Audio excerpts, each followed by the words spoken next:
Hello everyone, and welcome back to our Fresh Baked Cookie Tribe, where we are going to be diving in with some new babies today, and we are going to be introducing Hazelnut to his brand new mate, Breenie, who is named Breenie after brownies.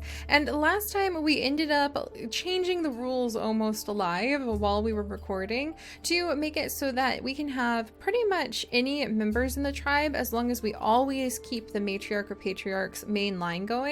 So any of the children that Almond or Fair have need to be always the matriarch or patriarch of the tribe so that we can have an unbroken line literally from the gods, Yuki/Lala and Tata. So we want an unbroken line from the gods all the way down to our final members of the tribe. I really am sad we don't get to keep all of the information about every nicheling we've ever had, but I understand why that is not the case. But yeah, we did change the rules. I just finished making sure they were all rewritten. I hopefully put them into the Google document. But if you guys want to know how it changed, go watch the last episode. And if you want to know the specific details summarized, look in the video description for the Google document that will have all of the rules. And it will also have a link to the wiki that may be updated with a little plot twist. So carrying on where we left off last time, Hazelnut has been called back just as he was about to introduce himself to his aunt, who is one of the only other clawed nichelings that he has ever seen, and perhaps look into being a little bolder, being able to wander a little further from the tribe. And he's been called back by his father. He is still quite young, so I do think he would listen to his father, Almond. Almond he only has 9 days left to live, which is quite sad, but I think Almond would be very happy if he could see the Cookie Tribe continue in some way while he is still around. Plus, they believe it is their sacred duty to carry on the cookie lineage after all. So the discovery of Breenie as a wanderer who brings into the tribe G and A immunity, which is a purple? We don't have any purple colored nichelings yet, but I look forward to the day our cookie tribe look like that. But it's a perfect complement to Hazelnut, so I feel like these two would smell very good to each other and just kind of have a natural attraction. I like to imagine that is how the immunity genes work. But she does bring in some negatives. She does have hemophilia, she does have one deformed paw, she does have low fertility, and she does have recessive mask. So she might actually pass on something non-dotted to their children, but she's got a lot of desirable traits, and it's nice to have somebody who is not a literal sibling, so we don't have to worry about like Rosewater possibly having a sickly child with Hazelnut in the future. So for Breenie, let's actually go ahead. She has Spiky Boggy and Big Body. Have I unlocked? There's Claw. Where is... Oh, we still have quite a ways to go on Nimble Fingers, unfortunately. So we won't be able to unlock Nimble Fingers just yet. But for her... Breenie, what else could I give you? I have not unlocked normal blood clotting yet either, because we have to get to 10 generations. Tailfin, Stinky Tail. I don't really have anything I can offer her. Does she have normal eyesight? She has good eyes to improve her children just yet. I guess hemophilia is kind of not something we'll worry about particularly right now. So Breenie, if I was going to give you something, what would I give you? Maybe teeny tiny dots? Maybe, we definitely want you to pass on dots. I kind of want to give them cosmetics while we still can. So Breenie, you're really cute. Maybe brown eyes? We don't have brown eyes in the tribe yet. Yeah, we have... Oh wait, yeah we do. Fair, do you have brown eye recessive? No, Fair has green eye. Almond has brown eye. Hazelnut has blue eyes. Maybe we'll do something more exciting than eyes. Let's really play around with these patterns, I feel. I want to really see these patterns go like all over the place and just have a great time. Maybe brown pattern? You know what? Let's go even wonkier. I want Breenie to pass on small pattern, if that's not what she has. She has dots. She has apparently... Oh, she's displaying tiny pattern. Oh! And pattern density thin. Let's have her do pattern density very thick. and see what kind of children she might have with that. Just because I think that would be really fun. I want to play with the dots more than I have ever done with our nichelings before. So all right, that decided, her other mutation slot left alone, so hopefully she can pass on more positive traits in the future. Hazelnut, I kind of feel like I want him to pass on something a bit more aggressive, but we still are so early in, we have hardly unlocked anything. So we'll just see what kind of children they have on their own. And Fair is going to have another baby. It's another little boy! All right, and we don't have any wandering dotted males coming by just yet. So Rosewater, I think you're still relegated to patiently waiting. And Breenie, let's go ahead and have Hazelnut introduce himself. I think there'd be a little bit of a natural attraction, even though this is kind of like a little arranged group. There we go. And we can help her get comfortable, settle in. And she's ready, so we now have them all set up, and I think that this would make Almond very happy, and he and Fair would feel quite content. Like, look at that, their son is growing up so fast. He's going to have a child of his own soon. Almond still has quite a while, so I don't think we'll rush Fair having more children just yet. And Fair has quite a long while to live yet too. I think that... ironically, I think Breenie is actually the eldest, so she doesn't have long to live, but maybe that's why she was so eager to have children. And we're going to let the children start helping us out, by the way. So Marsh is going to come down. He's going to start clearing out the grasses, and he's curious about the muddy marshland. So far, we've never seen a single creature that could possibly threaten us on this island. And it was an island that had the gods themselves present, so I feel like our nichelings wouldn't be particularly concerned about letting the babies wander around. And I feel like Rosewater, maybe she's a little wistful. She's thinking about her brother found love, but will she ever be able to find love herself? And I think that she's going to tell her parents that she's going to go a little further afield for some of the berries, and she'll dutifully try to collect the grasses to clear the way to the other tree, just because seeing her brother's newfound happiness right under her own nose is just a little bit much. So we're gonna let her... Oh, hey! Hey, Auntie Potato! Auntie Fennel! Nice to see both of you again, eating all of the berries I was going to collect. Alright, we'll leave those two alone. I'm going to have Almond come down and continue gathering all of the grasses, because that's kind of what he does. We'll gather all of that. Excellent. Our auntie is really clearing things away. Oh no, why don't you? Oh, you do have dots! But he doesn't look like he has dots at first. Look at him, guys! We have our grandbaby! I actually was moving along so quickly I forgot that Rossi was expecting. But we have our first grandbaby, and I think that Hazelnut would be so excited to see that he's a tough little fighter guy. Oh, he's speckled almost like a little mole. You can hardly see his dots though, because he has got basically gray dots on a gray body. Oh my gosh, I can't think of any gray cookies either. And I feel like this would really worry everybody. Like, they would kind of hold the baby down and like push his fur away and sort of mumble to one another, but does this count? Does this really count? I could see where they would get a little bit concerned. So we're gonna go ahead and name this little guy Anzac, which is actually after a type of cookie I think is in Australia, and I am not familiar with them whatsoever, but it was a name suggested from our patrons, and I love the idea that he's just a little bit different, and he kind of concerns everybody in the tribe. Like, does it count? I don't know. Do you think it counts? And we'll have Hazelnut come down. He was trying to get that mole so that he could bring it to the baby to celebrate the baby's birth, but unfortunately it didn't work. And Breenie, with 5 days left, I'm gonna go ahead and let her make a second nest. And we're keeping it with like close to the tree. It wasn't directly under the tree because I didn't want to take up the nuts, but that'll be the last nest I ever put, not pretty much directly under the tree. Sorry about that, guys. I didn't mean to break that rule. I was thinking I shouldn't block the nuts, but that's actually part of the challenge, is keeping the females there and then imagining that they're getting nourished by the nuts that fall on them. All right. Oh, and Taro, I'm sorry I didn't name you. You didn't deserve to be skipped over for your name. I'm gonna name you, let's name him Jalar, after jelly cookies. And yes, I'm already having to tweak the names quite significantly, but like I said, no cranberry, so let's name him Cran. There we go, after cranberry cookies. I am already having to tweak the names significantly, but that's because I'm looking at my cookie name list and it's just going to be too small. So we're just going to have fun tweaking the names and making them up along the way. All right, so that unfortunately didn't work, and I'll have to move these two out of that spot. All right, let's gather up the food from here, we need to get on the nest. So Cran, you need to scooch over. Mom needs to go on the nest now. And Almond, we'll let him explore down here a little bit. And Little Marsh. Oh, hey, Little Marsh found another auntie. It's Cereal. Man, they had a lot of aunts.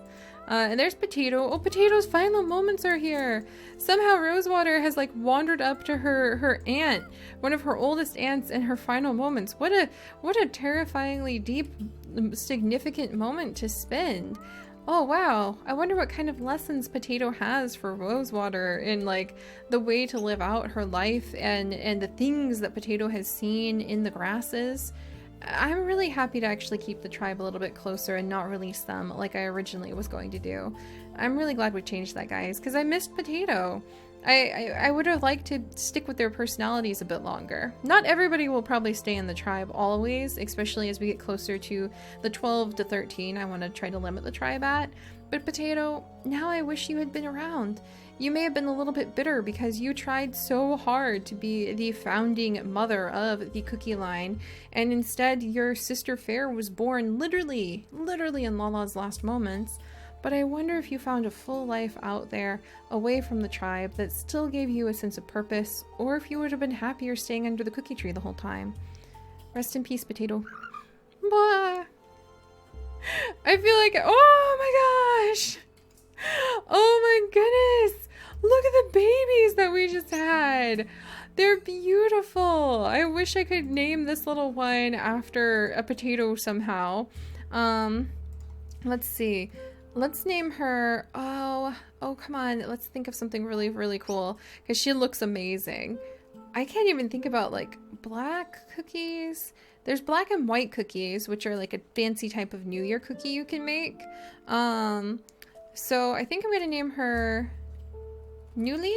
We're going to name her Newly after the New Year cookies, the black and white cookies. I know that now that we just kind of threw the whole naming system right out the window. I know, I'm trying. And then we have another strong-clawed little nicheling who I think we are going to name Cream. So we have little Cream, and we have Anzac, her brother, and they are both clawed nichelings, which I think makes Hazelnut excited. He's beginning to think about his children having a future being adventurous like your old dad. Even though he's not very old. Adventurous like your very young dad. And I think that this Rosewater being right next to the grave of her aunt, of Potato, and having whatever Potato's final words of warning were for a nicheling born in the cookie tribe, it would be whispered into her ears. We'll go ahead and leave them there. I feel like Potato encouraged Rosewater to find love of her own, to not let her life just be lost for the sake of the tribe. So that's actually quite the twist I didn't see coming. I really feel like that, though. Rosewater is sitting back and watching as more of her siblings are being born, and now her brother, who doesn't even really want to settle under the cookie tree, doesn't even really take the time to help clear away the grasses like Rosewater did all of her young life. Now her brother might become the leader just because a wandering female happened to pop into camp? That just seems so unfair. So I think Rosewater might be on a little bit of a journey to try to find love and contribute to the cookie line herself. So that's going to be interesting. And Newly, I really like Newly. I think I'm going to tweak her name a little bit. Let's see. So she's named after black and white cookies for the new year. Blondie? Blondie? Why not? Blondie sounds like a bit of a fun, like, I like that better. Alright, there we go. So little Blondie's here. There's Celery visiting. Oh, and Marsh is fully grown. So Marsh has grown all the way up. What are his genes? Would he be a good complement? I and D, J and A. Actually, he might be a good complement to his sister. if she really gets herself all twisted about trying to find a mate. So I might send Marsh up to go and patrol that side of things in just a second too. Though actually, it'd be really fun, Marsh being a stronger nicheling now, I think he's going to go ahead and splash through the water, laughing. He probably, well, maybe he slipped in. Tripped on this mole hole and slipped in, but I think he had a good time.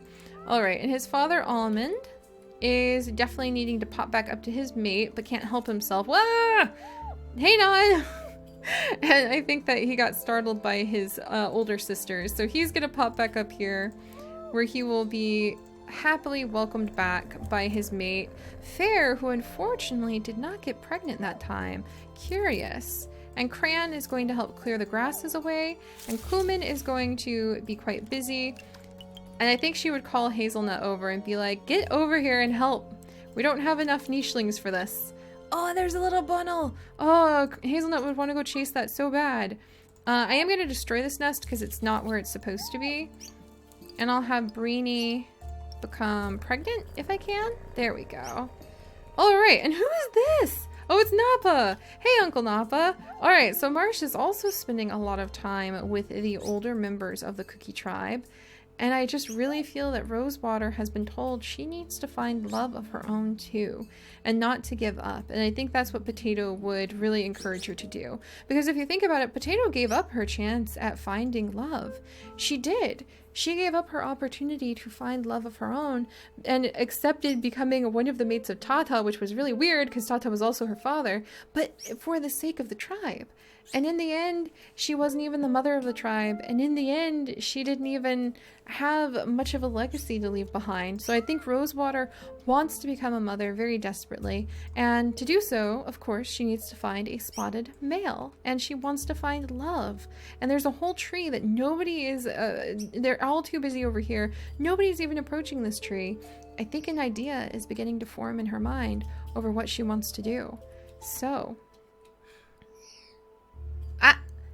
And meanwhile, an idea is forming in Kumin's mind over the fact that we need to get a whole bunch more food. So I think she'd be quite stern. Little Crayon, you need to help gather up some food too. She's kicking this tree. She's gathering up all of the food there. I think she would be very stern about it, and she would be encouraging all of the children, which, by the way, because we do have... Oh, and little Cream wasn't born with the ability to crack open nuts. Oh! There's no way she could end up inheriting the tribe as a result, and I feel like Anzac inheriting the tribe would actually be a little bit under protest because it doesn't look like his spots are really showing. Oh boy, and we need to gather up more food. Oh my gosh, and I feel like Crayon... Yes, I can see. There's starting to be some complications here. Some complications for sure. Alright, Breenie is pregnant. We're going to go ahead and just let her settle in. Can she gather? She can gather. So she's actually going to take up residence right over here. There's Aunt Fennel, another aging aunt to remind Rosewater of what her fate could potentially be. And we're going to let Fair... Boom. Alright. So Fair and Breenie are now expecting more children. That'll put us up to 13 members, so we will stop there at a baker's dozen, most likely. And possibly release some of our tribe members? Gosh, I might even... I'll have to see. I might even end up lifting the baker's dozen rule. Or maybe. Yeah, because otherwise tribes get way too big. So we'll have to see. A double batch? Maybe, on occasion. We may even start doing it so that we have different groups, like different segments on the island, and each one maybe could be a... Oh, maybe that's what we'll do. Where each group is a batch of cookies. Each group is 12 members. And that might be something to think about for the future. That could be a lot of fun. I actually love that idea. Where we have like different groups, and we'll just say that each group can be 12 members. They can go to different sides, but we could call them different batches that way. Different little tribes. Oh, I kind of love that idea. And who knows, then maybe they could specialize in different things, and they could develop little cultures between each other and send out representatives to go travel together. Huh. I love how this all kind of evolves pretty organically. But alright, for now we do still have a small family, and we should probably slow down on the breeding right now anyway. Even though we still have a bit of life left. Well, not in Breenie, unfortunately. We'll slow down on the breeding, we need to gather up some food, and we'll see what mysteries the lonely-hearted Rosewater may be facing next time. So if you guys could, do please leave a like to leave a little bit of food, some nuts for all of the healthy babies that we have in this tribe. If you have not yet subscribed, please consider doing so to join our nicheling pantheon, because this and so many more adventures will be coming for sure.